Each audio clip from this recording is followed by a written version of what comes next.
Welcome back to my another new mini blog. তো আবার চলে এসেছি তোমাদের সাথে একটা ছোট্ট ভিডিও শেয়ার করতে। আজকের ভিডিওটা হচ্ছে আমি আর মা যাচ্ছি একটা জায়গায় দুজনে মিলে। এই হচ্ছে আজকে আমার লুক OOTD। শরীরটা এখনও পুরোপুরি ঠিক হয়নি, আমার গলা শুনে বুঝতেই পারছো। মুখ চোখের অবস্থা প্রচণ্ড ডাল হয়ে আছে, কিন্তু কি পুজো তো এসে গেছে সামনে। আর বাড়ি বসে থেকে যদি এই শরীর খারাপটা নিয়ে বাড়ি বসে থাকি তাহলে আর কোনো কিছুই হবে না। শরীরটা সত্যিই আমার খারাপ, বাট তাও এখন অনেকটা ভালো আছি। তো চলে এসেছি, বুঝতেই পারছো কোথায় এসেছি। হ্যাঁ, সালাওতে চলে এসেছি, কারণ পুজো এসছে, নিজেকে তো একটু ঠিকঠাক করতেই হবে। আর না হলে আমার চুলটার অবস্থা প্রচণ্ড খারাপ। হায়দ্রাবাদ যাওয়ার পরে চুলটা একদম ভীষণভাবে ড্যামেজ হয়ে যায়। আর এই দেখো চারিদিকে শুধু পুজো পুজো গন্ধ। এরপরে কি আমার চুল নিয়ে কাটা ছেঁড়া নাড়াচাড়া সব স্টার্ট হয়ে যায় এই টাইমটা।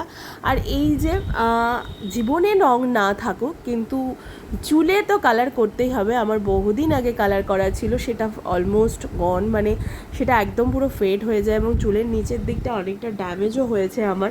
যেটা বলছিলাম, হায়দ্রাবাদের জলে এত আয়রন যে ওখানে যাওয়ার পরই আমার চুলটা, আমার কলকাতায় থাকাকালীন এতটাও চুলের প্রবলেম ছিল না, কিন্তু হায়দ্রাবাদ যাওয়ার পর আমার চুলের অনেক রকম প্রবলেম স্টার্ট হয়েছে। মানে এই একটাই ভালো জিনিস যেটা ভগবান আমাকে দিয়েছে, সেটাও আমার হায়দ্রাবাদ যাওয়ার পরে শেষ। আর এই টাইমটা না একটা খুব মানে কি বলবো, খুব টেনশনের একটা টাইম, যে কালারটা দিলাম সেটা আমাকে কেমন লাগবে, যেটা মানে আদৌ ভালো লাগবে কিনা, কত রকমের চিন্তা এই টাইমটাতে মাথার মধ্যে ঘুরে থাকে। আমি বোর হচ্ছিলাম।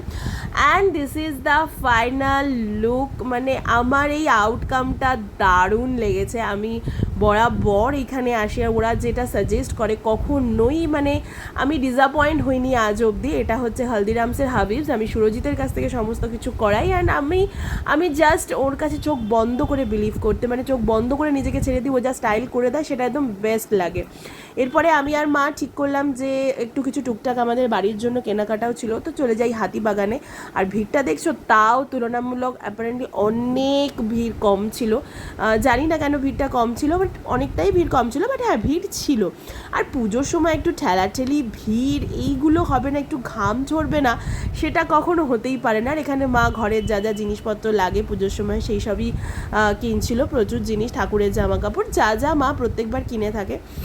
আর এই হাতিবাগানে না আসলে তো আমার মনে হয় পুজোটা কমপ্লিটই হয় না। এই জায়গাটার সাথে আমার সেই কলেজ লাইফের ইমোশন জড়িয়ে আছে। আমার কলেজ যেহেতু বেথুন কলেজ, তো এই জায়গাটা আমার আসা যাওয়া লেগেই থাকে। তো এই হচ্ছে একটা ছোট্ট শপিং ভিডিও। দেখা হবে নেক্সট ভিডিওতে। ততক্ষণের জন্য সবাই ভালো থেকো।